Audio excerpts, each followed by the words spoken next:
របស់ដែលនៅក្នុងថង់នេះហត់ទៀត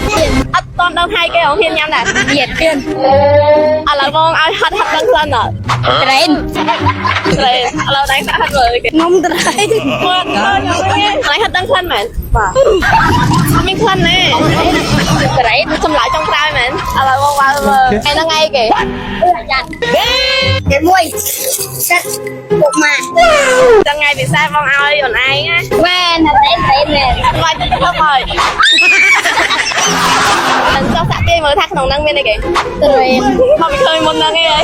ចាបើបានត្រេនស្បែកចិត្តអត់ស្បែកណែអូយល្អមកហើយថ្ងៃហ្នឹងឯងគេហ្នឹងសិតពុកម៉ាហើយបានអីគេបានត្រេនចុះឥឡូវញ៉ាំតែឯងនោះក៏ចាច់គ្នាចិត្តតែឯងម៉ាក់អូយកូនល្អមកមានលុយធំតែ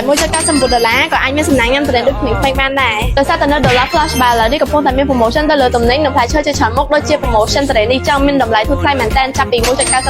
$3.99 និង$6.99ហើយគេ start ចាប់ពីម៉ោង 8 កន្លះព្រឹកនិងចប់នៅថ្ងៃទី3ខែមិថុនានេះចឹងអ្នកមកបានមុនណារួចរាល់ឡាន Dollar Flash Buy គឺដូចទៅនឹងផ្សារទំនើបធំទូទៅចឹងមានទំនិញចាប់ពី4ទៅ5,000មុខក៏មានដូចជាគ្រឿងអេឡិចត្រូនិកគ្រឿងប្រអប់សម្ភារៈប្រើប្រាស់នៅក្នុងផ្ទះភេសជ្ជៈនំចំណីនិងផ្លែឈើជាដើមនៅនេះគឺបើកឲ្យកំងបាន24ម៉ោងលើ24ម៉ោងហ្មងហើយក៏មាន delivery តាមដឹកឲ្យ24ម៉ោងដូចគ្នាហើយខ្ញុំសូមបញ្ជាក់មួយ Dollar Flash Buy មានតែនៅលើ app e-game តែប៉ុណ្ណោះចុះបើចង់បាន promotion ពិសេសអីកុំភ្លេច download app e-game ម្នាក់មួយផងណា